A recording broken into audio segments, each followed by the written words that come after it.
Hello and a very warm welcome to this live web seminar looking at the latest Best Country study that's just been launched. My name's David Roth from WPP, and it's my pleasure to guide you through today's web seminar. We've got a very action-packed 60 minutes. If you want to ask a question, the best way of doing that is by just sending me an email, david.roth@wpp.com. We'll do our very best to answer it on air.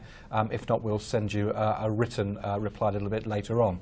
Well, let's first get started. And my first guest today is David Sable, who's the Global CEO of Y&R. David, thank you very much indeed for joining us. My pleasure. I think the only reason you invited me, though, is because of my first name. It just makes it easier for everybody to ask questions. Yeah, I think, send it to David. Yeah, I think everybody on this program today is just going to be called David. It's going to be much easier.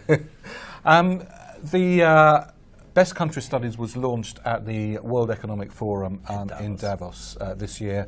The World Economic Forum is packed with global business leaders, global power leaders, and also the presidents and prime ministers of pretty much all the major foreign powers.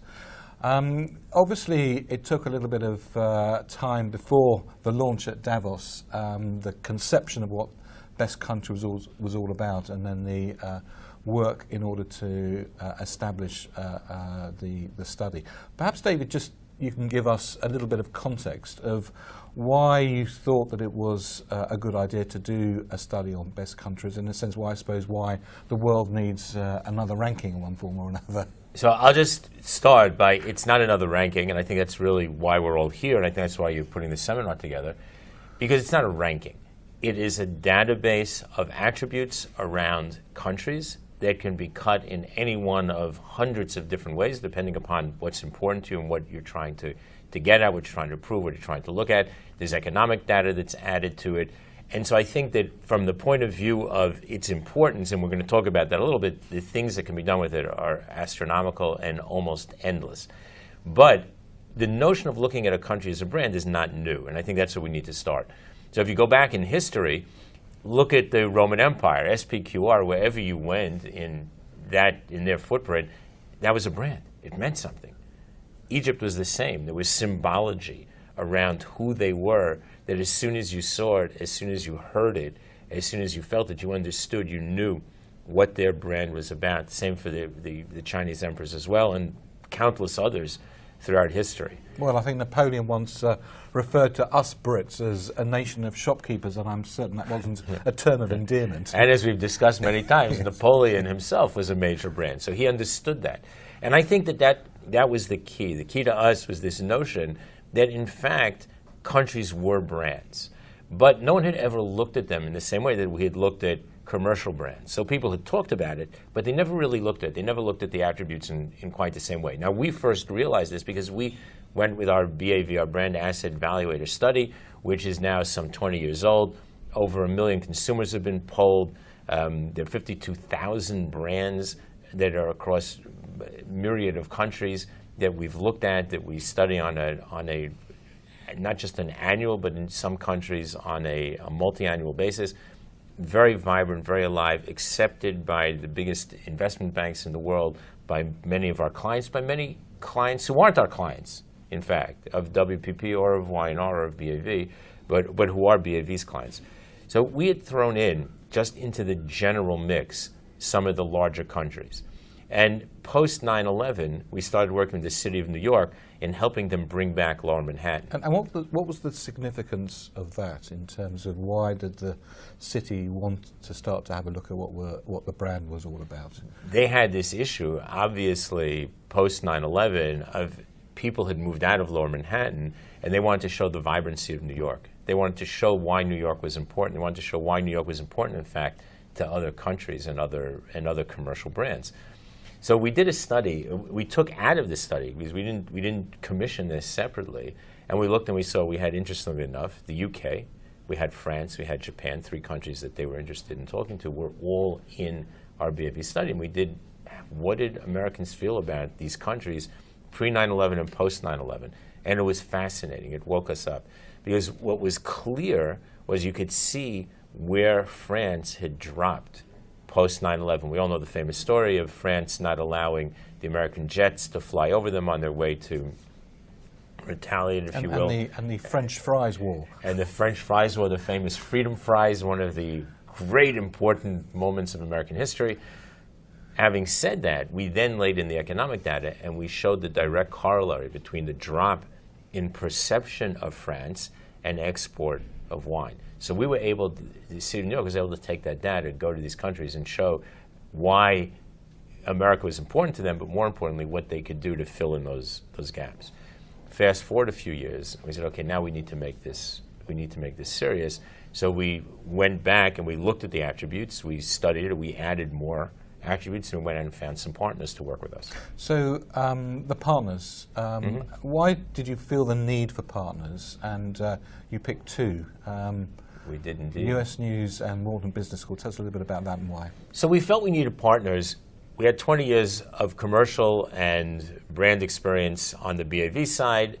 We felt countries was a different take. We needed to add another layer of credibility and add more credentials, if you will, to the entire process. We went to the Wharton School of Business in the University of Pennsylvania because they did already have a practice in countries. And we felt that they were the perfect partners. We'd done a little bit of work with them in other areas before, that this was perfect for us. And in fact, what they've done is they've taken our data, they helped us as we devised the study, but then they laid in the economic data afterwards. So we can look at this, we look at it against GDP, we look at it against investment, we can look at it against tourism dollars, we can look at it in any which way, which again makes us more powerful. And is that, in a sense, the USP of the entire study, the ability to be able to look at how people view and then map that actually against hard economic data? Oh, without a doubt. I think if it's not the USP, it's definitely the pillar of credibility. And I think that's critical because it's not always that important. I mean, it depends what you're looking for, but what is important is that you have that credibility, that you know, in fact, that data is tied to a metric other than perceptual. So this is the ultimate linking of perceptual data and actual hard data about a country, and I think that it doesn't get better than that. We went to US News and World Report because we felt in today's world you have to have a media partner because you need a way to you need content, and you need a good source of content that's credible, and you need a way to get that content out. Now, US News and World Report was famous for their college ranking. It is something they do every year. So it's it a college global, ranking of universities and colleges in the United States. It is incredibly well traveled. The millions and millions of people from around the world come into their website, come to the website to look at it. They buy the actual publication to look at it. This is very, very important. So they already had credibility just in terms of being able to present that kind of serious data, if you will, listing data. But we also felt because they have incredible editors who write about business issues and who know about business issues and who can take perceptual and hard and bring it together, that we'd have an endless source of content, which in fact is true. So later on, I understand in the broadcast, you'll be sharing the URL with people. You can actually go to the US News and World Report site, as millions of people have done it. The amount of traffic is absolutely incredible. We've beaten every KPI we set. And we were conservatively aggressive in what we hoped to achieve. We have so far surpassed it. It's incredible. And so if you go there, you'll see you'll be able actually to play with the data live. There's a data tool you can actually go in and create your own lists. And we'll be giving you details of how to get onto the site and various different things you can do with it a little bit later on. I suppose there are two sort of buckets of ways that the data can be used, or the people who could use the data. Can you just talk a little bit about that? I suppose there's governments in one respect, and then there's also brands, commercial organizations, and business leaders. So let me get a little practical for those of you out there who are wondering about how do you use this, what can you do with this. So the first is you can take the data and bring it to a government. So you can look for a Secretary of State, you could look for a Minister of Finance, you could look for the person who's in charge of tourism, investment, high tech, all kinds of areas that even social issues. So for example, one of the interesting things is what's power? What's power? Power is not tanks and banks. So we think it is because that's what we read, but it's not. And we have a whole different way of looking at power, which is related to investment, to entrepreneurialism, to social issues, to a country doing good. That today is the new power. And it's fascinating when you look at it. So you can take that data and you can go to a country and you can go to any one of tens of different departments in that country and help them understand how their brand is perceived and as their country brand is perceived because of social issues, because of investment, of what they can do to improve that. And in your discussions with both the business leaders and the political leaders in Davos, are they beginning to understand that power isn't about tanks and is much more soft these days? Oh my God, yes. Within minutes of our releasing the data, Justin Trudeau, the new Prime Minister of Canada, had tweeted from his account, or his people had tweeted from his account, it's probably more to the point, because they were proud of Canada. Angela Merkel's account was tweeting. Bibi Netanyahu's account was tweeting. So it was really amazing. I mean, the uptake that we had from governments, from serious people in governments, whose accounts were using this data to tweet out is just beyond anything that we had actually expected. We had hoped that we would get punditry, that we would get writers, we would get people from the media tweeting out, but we never thought that we'd have actual country leaders tweeting out the data. So that was really spectacular. So that's the first, is government. But the second is, think about your commercial clients. Think about commercial clients who are looking to either export to other countries or who are looking to import goods from other countries. Either way it works. And so now you have to understand that your brand being associated with the country that you live in obviously has some of that sheen on them. So there's a piece of that brand, of the brand country, that sticks to your brand commercial. And so how does that play in another country, and how can you leverage that? And do you think what do you need to overcome? And do you think those types of dimensions, in a sense, what you can leverage, what you can overcome, is going to become more important over the course of the next few years? Without a doubt. I think that as the world gets more global, again, I think it's always been important. I'd love to believe it'll be more important. Maybe it will, maybe it won't, but it's pretty important right now. So I think that knowing that your brand represents the country that it comes from is critical. And it does. And in particular, I guess maybe the answer to your question is when you think about the transparency that we have today online and people being able to understand origin even more, getting to that nugget, understanding if there is an issue, if there is something to overcome. And again, I'll bring back France and the drop in their wine exports. That was important. And in those days, we didn't have this practice. Otherwise, trust me, I would have been in there. I would have been with the minister in 5 minutes and said, look, you got a problem. And here it is, and here's what we can do to help overcome it. Looking sort of back at your conceptual thoughts when you conceived the idea of doing it, and the results, what's the most surprising finding that you saw? I think maybe the most surprising finding was, in fact, the power finding. I have to say that for me that was the biggest aha. This notion that power is not defined by tanks and banks, as we like to say. I think that was the most important one, because I think that would be everybody's default, and it clearly isn't. So when you get down to the perceptual level and you understand what people are really thinking and the way they're looking at the world today, they get the tanks and banks thing, but they don't view it as power. They view it maybe as military strength, as economic strength. They view it as different things. Maybe it's coercive strength, but they're not looking at it as, wow, that's a powerful country. It's not necessarily viewed in the positive way you would think.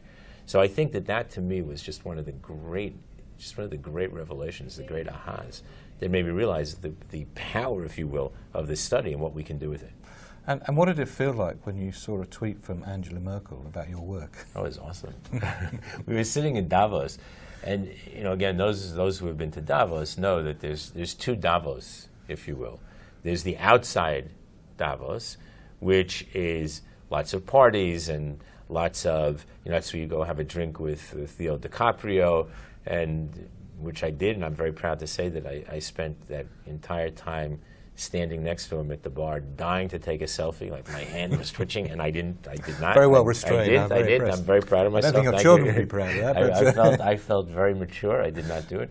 But there is that Davos. But there are also lots of presentations on it, and then there's the inside Davos, which is really where the thinking goes on and where the negotiations go on. There's a lot goes on behind the scenes, and when you're able to penetrate into that, as we did, it's a sign that you've made a mark.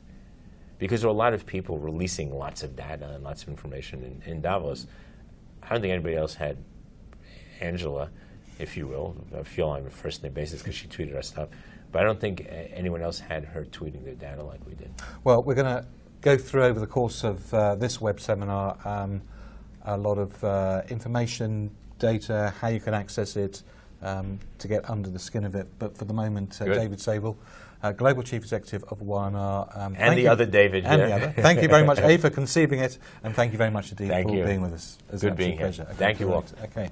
Well, if you want to ask a question, please feel free to email me, David Roth, at wpp.com, and we'll do our very best to answer it. You're listening to the WPP Cross-Operating Company webcast looking at the best countries study, and we're going to be delving deep inside the study and getting you to understand a little bit about the makeup of it, which countries were included, the methodology, and I suppose most importantly, some of the results and how you can use it for new business and work with your existing clients. Well, in order to look at some of the methodology, I'm now joined by Anna Blender. Anna is the Senior Vice President at BAV and has been the person who has been intricately involved in the operational side of the study and of the analysis. Anna, thank you very much indeed for joining us here live in New York. Well, thanks for having me. Let's start at the very beginning. A conceptual idea to look at the best countries. How do you get from there to metrics, to respondents, to analysis? Yeah. Well, very little sleep, but beyond that, we had a very good foundation in the BV. In that way, we were very lucky because we've been studying countries as brands for the last 25 years, but in the context of 200 other categories. So we really needed to understand, how do we make this truly global? Right? How do we scale it so that we really capture the dimensions of nation brands and not just brands on a holistic level? And who do we talk to, right? The people that really know what they're talking about when it comes to countries and nations and the issues facing our global society. So what we ended up with was the largest and most comprehensive study of its kind. We had over 16,000 people answer a survey rating 60 countries on 75 different dimensions. Those people were from 36 different markets, so very representative of global opinion. So where you say people, people all the same or different types of people? Well, so we wanted to go out to general consumers, right? We thought that was quite important to understand their perceptions. But we also wanted to go out to groups of people that we felt had some specific knowledge about those countries. So one of those groups was business decision makers. And those are people that are deciding, on a daily basis where to invest their company's money, where to headquarter the next office of their corporation. And then we also talked to what we call informed elites. And those are people probably like you and I that are really spending their time reading international news, trying to understand what's going on geopolitically. They tend to be more educated, so at least a college education and higher income. Well, it's the first time anyone has either called me informed or an elite, but I'll take it. Just here to flatter you, David. But the reason that was really important was because we wanted these perceptions to have depth, and we wanted it to be informative for governments and for corporations, and we wanted them to be confident in the fact that what people were saying and hearing and the opportunities that they were seeing, they could actually leverage that and go out to the bigger universe and say, hey, either come to us, invest in us, be a tourist here, or these are the things that we need to fix. Now, in terms of countries, I don't know, there are 190, 180 countries in the world, depending on what definition, and there's a lot of very controversial. Yeah, exactly, controversy around that. How did you take the number of countries you could possibly do this study in and whittle that down to the ones that you thought were the most relevant and important? Yeah, so that's a very difficult decision to make, right? Who's to say one is more important than the other? And we definitely needed to limit it somewhat because it was our first study, so we had 60 countries. The way that we decided to do it was, everybody had equal opportunity to get on the list, but we wanted to have some rules around it. So we had 4 indices that we looked at, and if a country both fit in the top 100 in terms of GDP today, in terms of foreign direct investment inflows, in terms of tourism spend, and also in the top 150 in terms of the World Development Index, that country made the list. And so we had a nice even 60 countries make the list. We're hoping to expand it next year, and we'll talk a little bit more about that, I think, later on in the webinar. But this way, it's kind of what's fair is fair. And if a country wasn't included on the list, there's a reason for it. Now, we've had a question already about those 3 buckets of respondents from here in New York, actually. Maybe even in the building that we're in. Ooh, I'm not okay, certain. great. Equally weighted, or do you weight one of those buckets more important than the others? It was about a third, and a third. Obviously, in the real world, business decision makers and informed elites, they're not a third of the population. They're definitely underweight. So what we wanted to do was make them a more prominent portion of the study. We thought that for this purpose, it was quite important to get out to more of them. Okay, so we've worked out which countries. I suppose Yes. the next question is actually working out what questions to ask. And you Yes. sort of segmented or narrowed down to about, to 75 metrics. So Yeah. how did you get there? What type of metrics were they? I mean, it was quite a journey because, we started off, we put together maybe 50, and we were pretty confident, oh, this is great.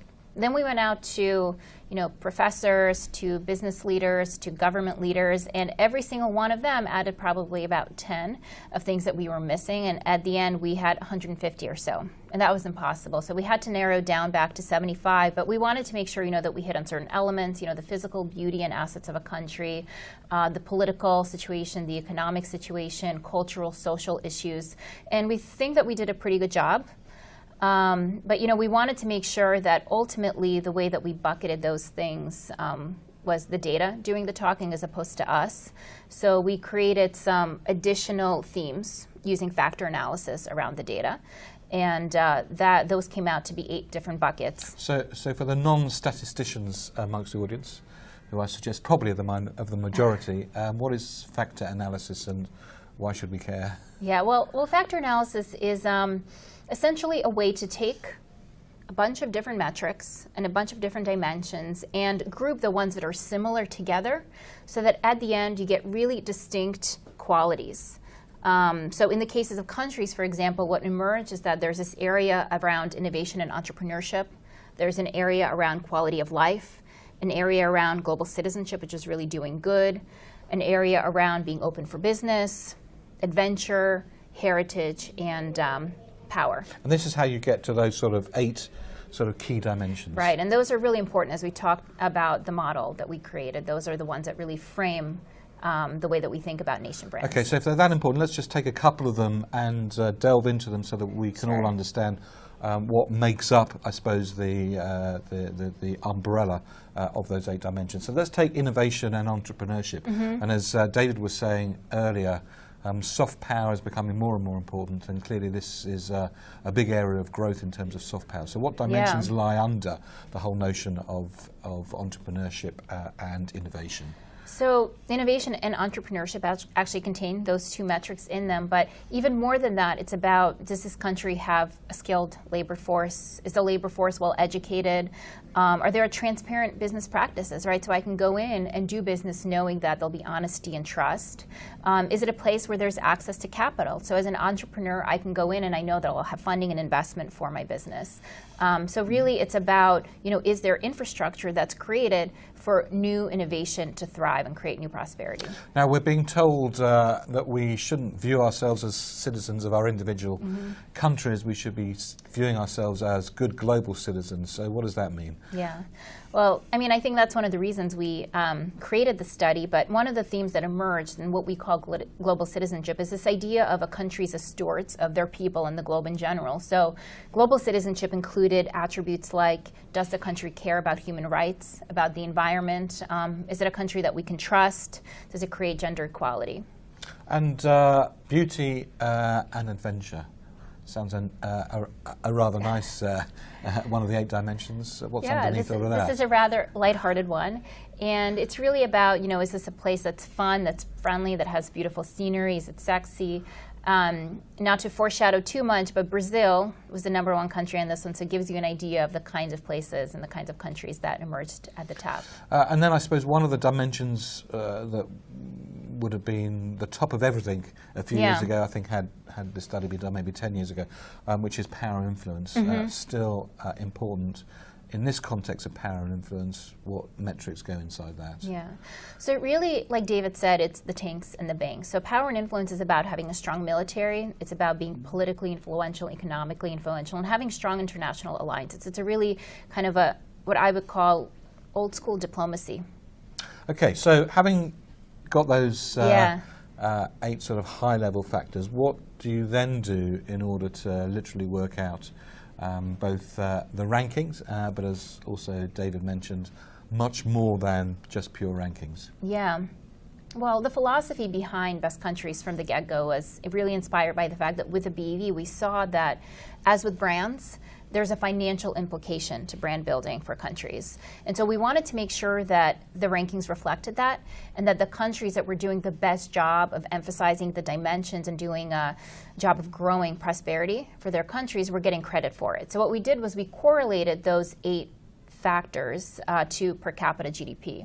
And the factors that were the most correlated ended up playing a bigger role in our ultimate index that was used to create the rankings, right? So the countries that were doing the best job of emphasizing the metrics that were most important for GDP were getting the most credit for it. So again, that sort of takes it back to hard sort of numbers. Yes. In terms of, you know, what are the most important factors that do drive a country's success, you know, as measured, lots of other metrics of success, Yeah. but as measured by global GDP and Exactly. individual country GDP. Exactly, and because we want governments to really care about this, you know, everybody cares about the bottom line, and this puts an impetus on them to actually pay attention to perceptions. Well, Anna, thank you very much indeed. We'll be coming back to you a little bit later as we delve deeper into inside some of the detailed data.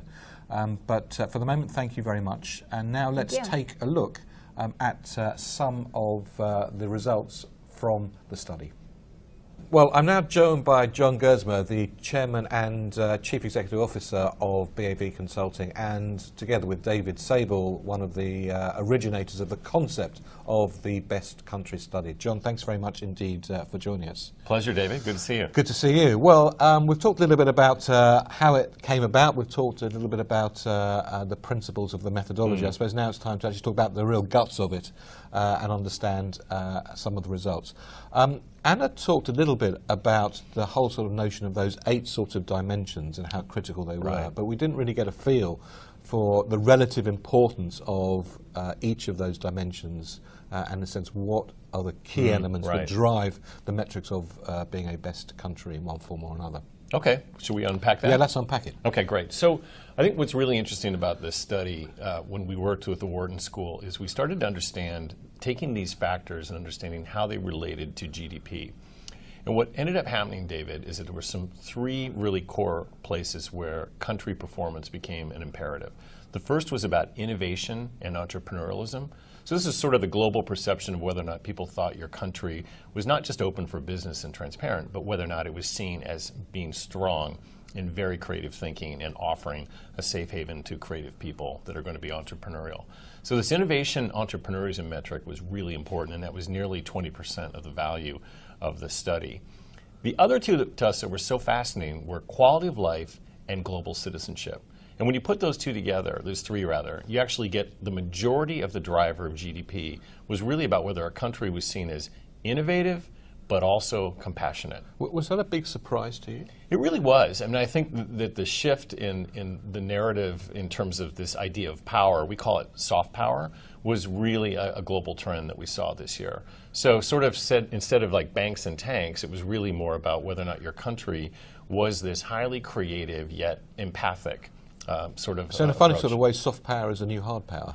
Yeah. I mean, you know, we wrote a book on this 2 years ago called The Athena Doctrine that looked at the rise of feminine values in leadership and the fact that they were both present in men and women. And so this idea for even global superpowers to think about themselves in a far more compassionate, empathic way was really what we saw, again, out of the data. Now remember, this isn't actual economic data, this is perceptual data of leadership of countries. When you think about the levers that governments have, prime ministers have, presidents have, does this give them more opportunities to be able to pull those levers for economic advantage within their countries, or are some of those new dimensions that are very important, much more difficult for governments to move.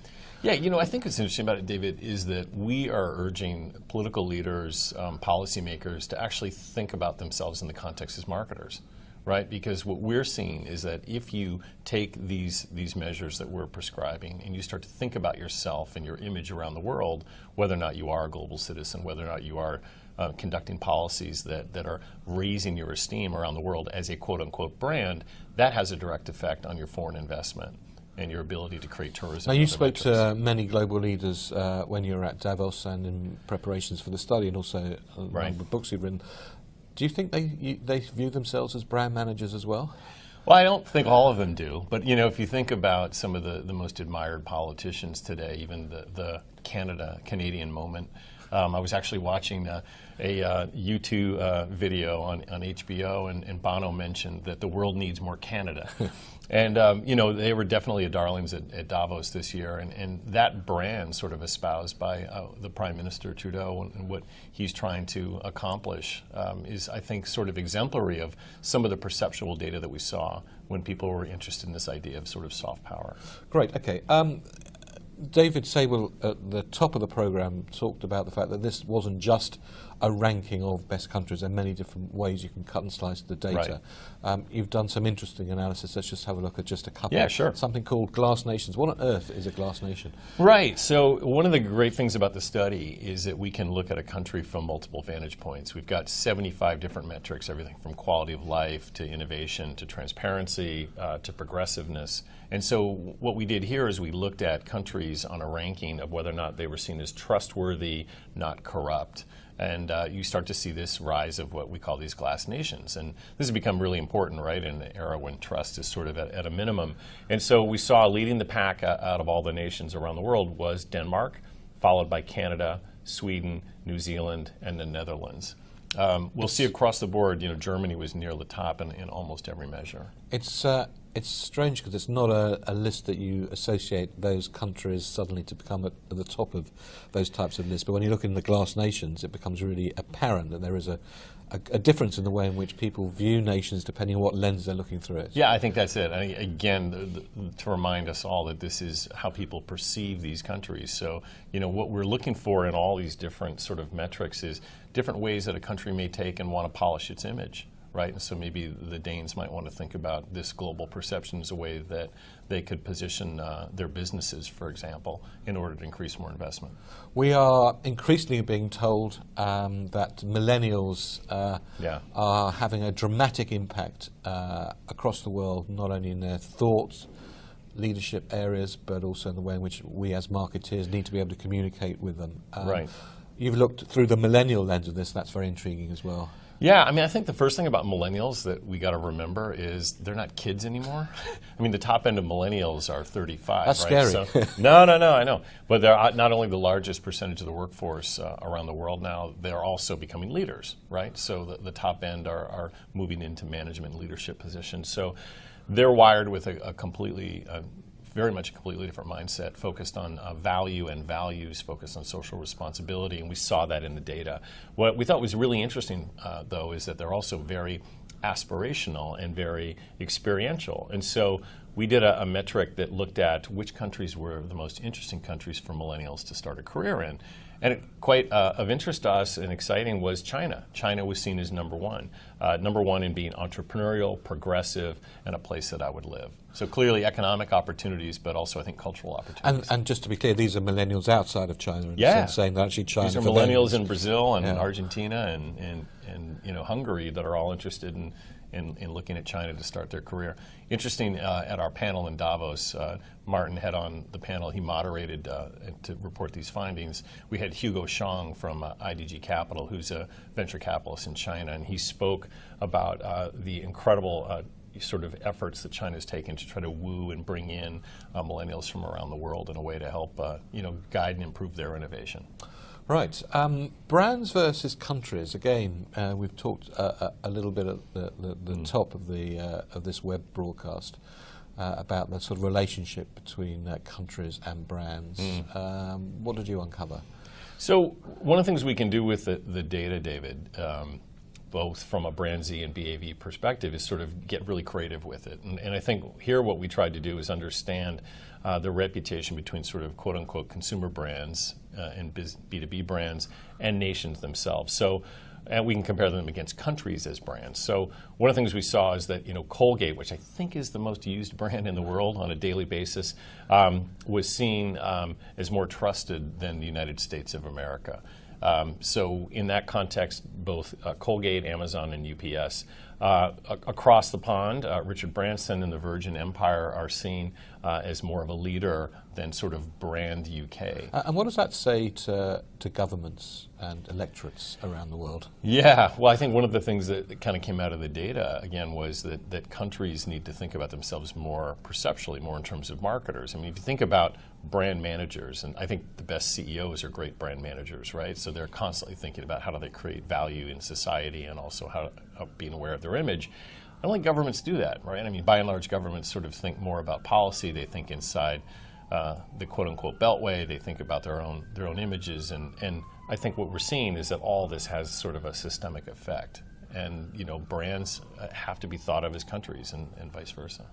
Well, in Davos, you got a lot of press attention. Government leaders, politicians were tweeting about the results as they started to come out and commentate on them. One of the biggest comedians in the US, Jimmy Kimmel, who has a late night show, also picked up on the top brand study. So maybe we should use him as the introduction for us to count down the top 20 best country brands. Many important topics to cover tonight, not the least of which is something called the Best Countries Report. This is a ranking of all the top countries in the world. It's determined by a group that includes the Wharton School of Business and U.S. News & World Report. They released their findings at the World Economic Forum in Switzerland today, and according to them, the best country in the world is... Anyone?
Well, there we have it, the top 20. Any surprises in that for you, John?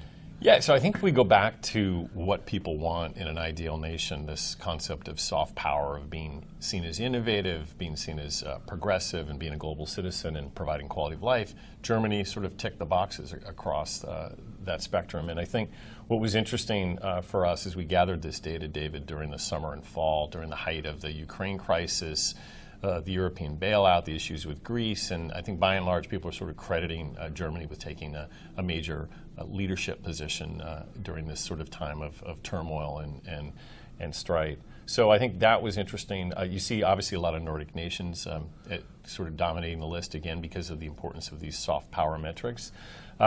Canada, for us, we thought was really interesting. Now, even though China sort of was behind a little bit in terms of the overall rankings, they performed very strongly, as we saw, on being an ideal place for millennials. They were also seen strong as on traditional power metrics. So I think kind of what we look at in all of the data is how do you think about ways that you can position your country like a brand? There may be certain aspects where Italy performs, for example, on a very strong basis, which they do on heritage and authenticity and other measures like that. So I think when we step back and look at all this, these are countries that are basically like brands on a supermarket shelf. And how do you differentiate yourself? How do you create usage and preference? What are the ways that you can uniquely position your country in order to provide the best quality of life for your citizens? And we'll be talking a little bit later about, in a sense, deep diving into some of those individual countries and what you can do with the data in order to understand what the sort of the weaknesses and the strengths, and as you say, in terms of positioning, what do you do? Do you support your strengths, or do you try and mitigate some of the weaknesses around it? Like any marketer would. Well, the study has got huge amounts of coverage. We can see a little bit of coverage on the screen. Finally, John, what was your best piece of coverage that you saw around the world, and why? Well, we were honored to get a tweet from the Prime Minister's office citing that Canada was number 2. That was a lot of fun. But we also saw a really humorous Facebook posting from the government of Germany congratulating themselves on being number 1. But in the visual, there was a funny one from Germany? No, it was funny. So here's what they said. There was a visual on Facebook of a guy in sandals and white socks. And they said, we're number 1 country in the world, and soon we should be number 1 in humor and in fashion. Well, clearly Germany are changing. John Gersmer, Chairman and Chief Executive Officer of BAV Consulting, thank you very much indeed for joining us. David, great to see you, mate. You're watching a live webcast for WPP about the Best Countries study. My name's David Roth, and if you want to ask a question, all you need to do is just send me an email, david.roth@wpp.com, and we'll try and answer it on air for you. Well, I'm rejoined by Anna. Maybe we should just call you David, Anna, but for the moment we'll stick with Anna. Okay. It's a lucky name. I like it. We're now, I suppose, better understand the methodology. We've seen the top 20 countries. Let's delve underneath that and have a look at some of the additional rankings. First of all, let's take a look at citizenship. Who comes up best in terms of global citizenship? So not too surprising, Sweden is number 1. And I think it really speaks to the fact that Sweden has been leading the charge when it comes to things like being good to the environment. So we actually, in our ebook that's on the US News website, we talked to the Swedish ambassador to the United States, and he talked about the fact that Sweden is actually one of the few countries that's waste negative. So they actually import garbage from other countries and process it to create energy. And one of the things that Sweden is great about is that they're very open in sharing the innovations and the technologies that they use to be more green. And that's one of the purposes of the study, to encourage dialogue like that and make the world a better place, as they say. And power and influence? Well, this one is actually a very interesting one. If you notice, the top 2 countries, United States and Russia. So to me, that's quite reminiscent of the Cold War metric, right? And it is really similar to that. You've got US, Russia, China, Germany, UK, countries that are associated with certain big wars and things like that. So this one, if we had done it in the 70s, I think would have been a much more important part of our index. Today, it's only 8%. And adventure and beauty, we talked slightly earlier that Brazil comes up top, which is interesting because it's a country that's under both economic and political pressure at the moment. Yeah, and I think that speaks to the fact that while adventure is amazing, and I think any country is lucky to have the physical assets that a lot of the countries that make the list here do, it's really important to also look elsewhere for long-term prosperity, right? So developing that innovation, developing a reputation for quality of life goes a really long way in times, like Brazil right now that's having some issues. Best countries to start a business. One of the things that I think most of us underplay is the importance of the small to medium businesses around the world, because they really are the driver of GDP growth and certainly the driver of employment. Yeah, and this speaks to one of the powers of the data is that this isn't one of the sub rankings, but we actually went in and we looked to see how business decision makers view certain countries that they think do a good job when it comes to affordability and a certain level of bureaucracy and being connected to the rest of the world and having access to capital. And Thailand, Malaysia, Philippines emerge as number one, and it doesn't align necessarily with the rest of the rankings that we're seeing, but what it shows is that there are opportunities in these markets and business decision makers are seeing them. So if you're one of these countries, now is the time to go out and say, hey, other people want to do business here. Why don't you bring in your money and increase your investment? I think that this is a very powerful tool for that. Now, at the top of the show, we talked about the fact that this was not just a ranking.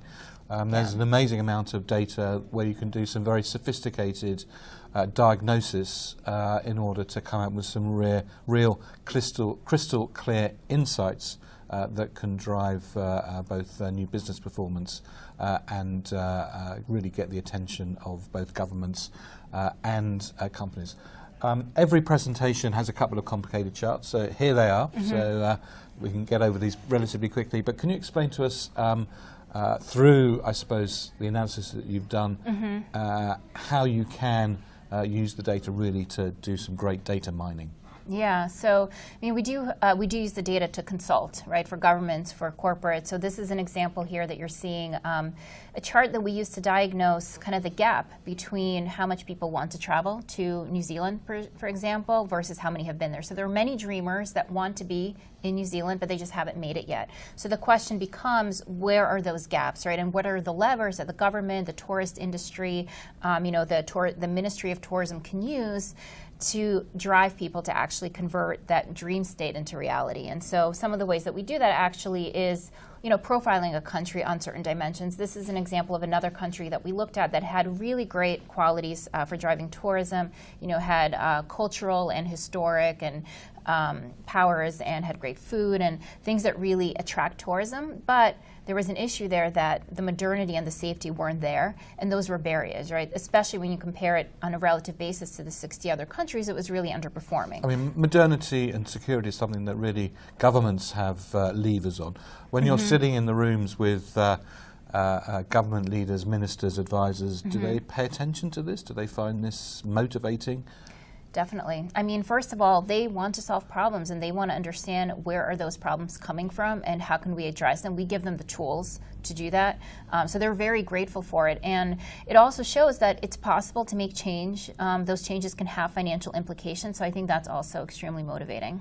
Okay, what about countries as brands themselves? As David said, nothing new from a historical perspective, but now has a lot more significance, prominence, and importance. Yeah, and I mean, one of the great things about the study specifically is that we can link it back to the BV and study countries as brands. So, when you think of the US, for example, and its global perception, it's kind of the MTV of the world, right? Very trendy, setting culture and really uniting the world in some ways, a little bit outdated in other ways. So I think it helps the US government see itself as a brand and know that it has to view itself as a marketer and promote itself in such a way and invest in such a way. We're also seeing, I suppose, the other side of that particular coin. Brands lean on their country of origin stereotypes to an extent, or brand values, if you want to look at it another way.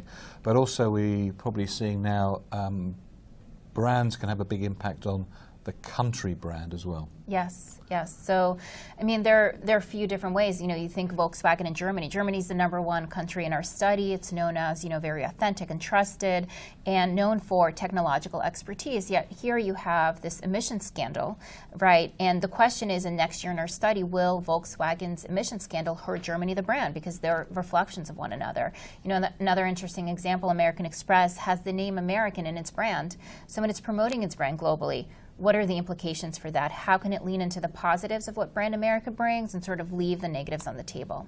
Okay, let's take a little bit of a quick deep dive into the Americas as a region. I suppose conceptually, as you see the orange in this chart. Yes. finding it difficult to get the words out.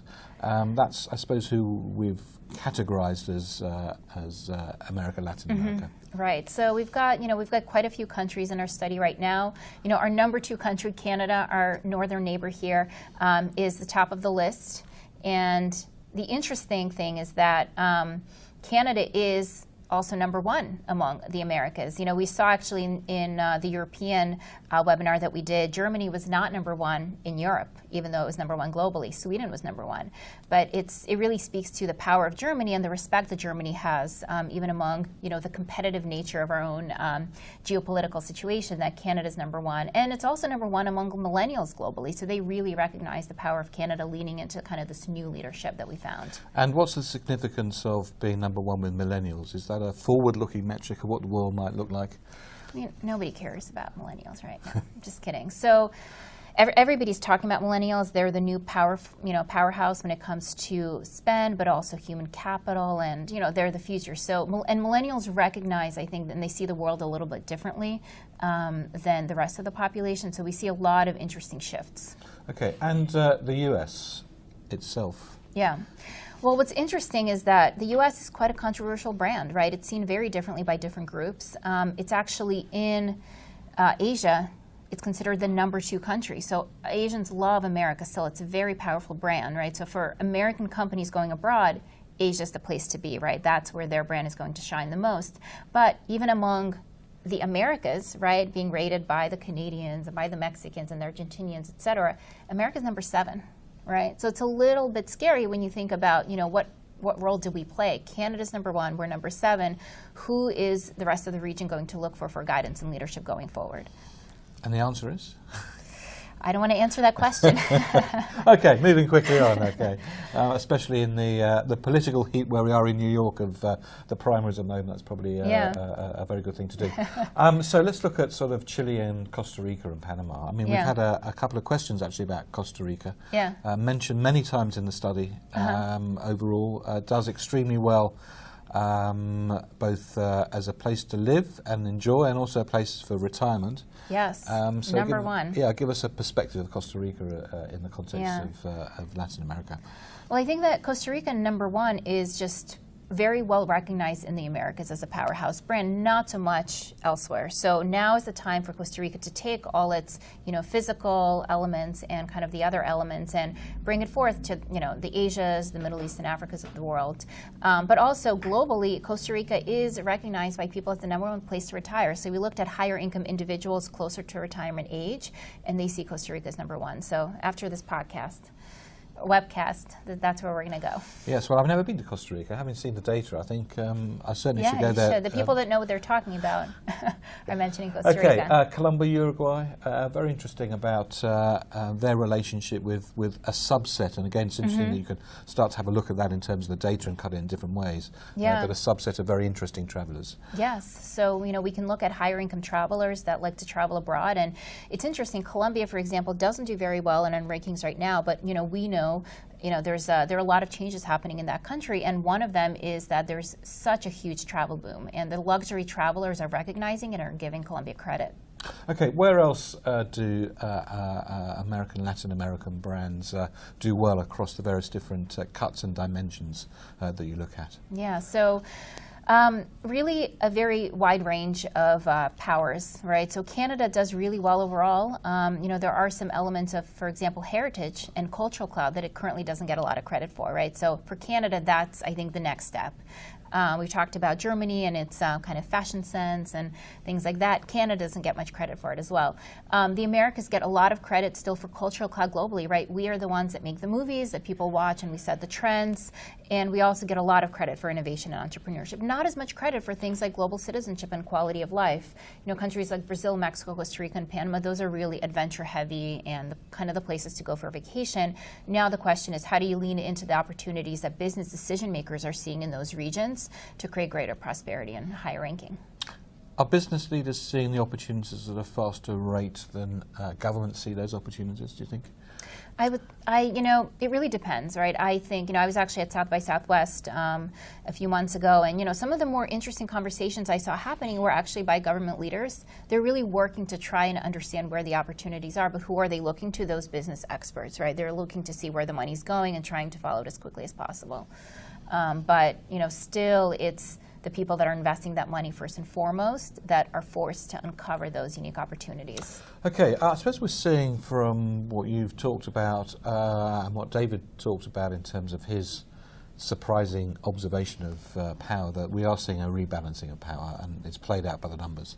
Yeah, when you think about who's getting the most press coverage today in the Americas, you obviously have Donald Trump, but on the other hand, you have Justin Trudeau, who's kind of seen as this new, what we would call Athena leader, who's got the soft leadership qualities. And it'll be really interesting to see things playing out that we saw, Canada's #1 here. Are we going to look for Canada now to be the leader in our region? And in terms of sort of markets of opportunity, yeah, where do you sort of zero in at and say, actually, we might not have looked at these areas, but they're important.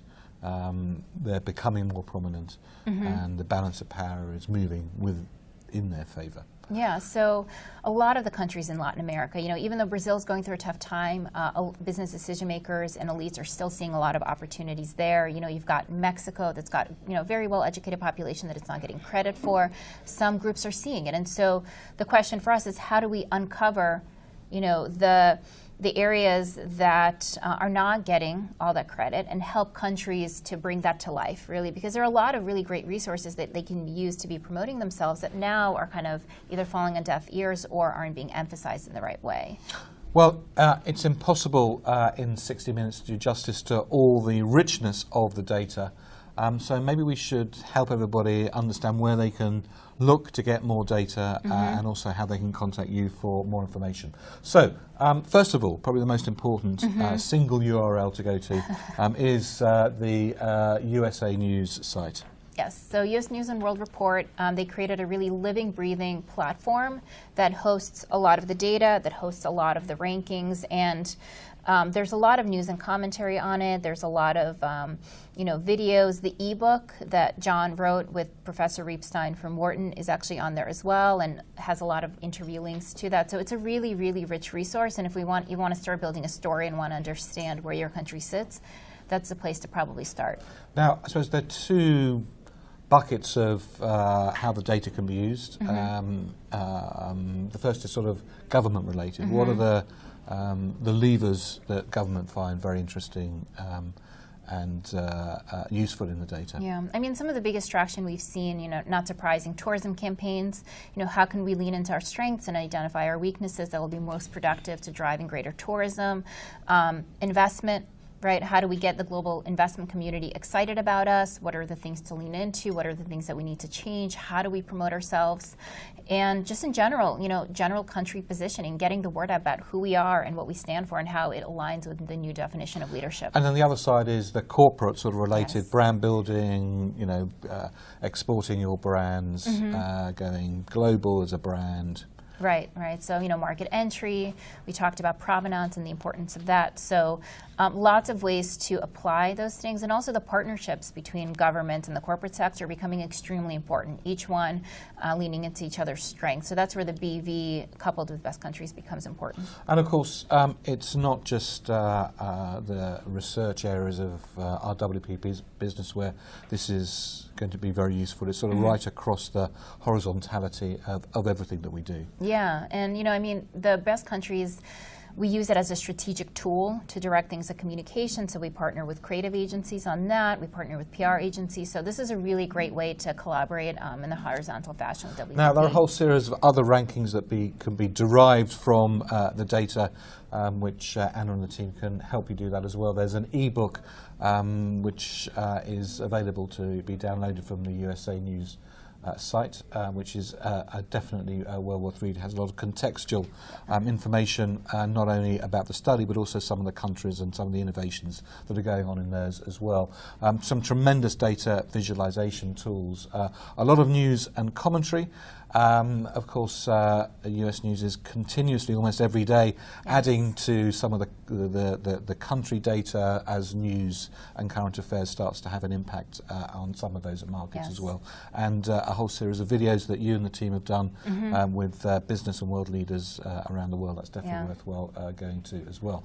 Now, Anna, you mentioned at the beginning of the program that you're all, so I suppose, planning for 2017 already, and there might be an opportunity to add a couple of countries in. What's the process for that? Yeah, so we're actually trying to get into field pretty soon with 2017, and the interesting thing is that, you know, we have 60 countries in the rankings, and there's a very specific way that a country can qualify, but that doesn't mean that we can't add countries separately that won't be included in the rankings, but will be part of the fielding process, and we'll get data on them. So, you know, if your country's not one of the 60 countries that was included, I encourage you to reach out to me and to try to figure out how can we get that included. And for a fee, since it costs money, you know, to add countries, we can actually do that. And so what will happen is you have this really rich resource to dig into. It just won't be available as part of the official rankings. Now, as part of the Brandzy personal publication site, we're also going to be putting the technology in to be able to create your own personalized reports.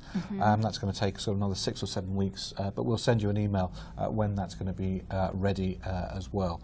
And of course, Anna is here, your go-to person to help navigate your way through, and also if you want to collaborate and do studies with your clients and consulting as well. And that's Anna's email address, and please do get in contact with Anna if you need any help and support and project work.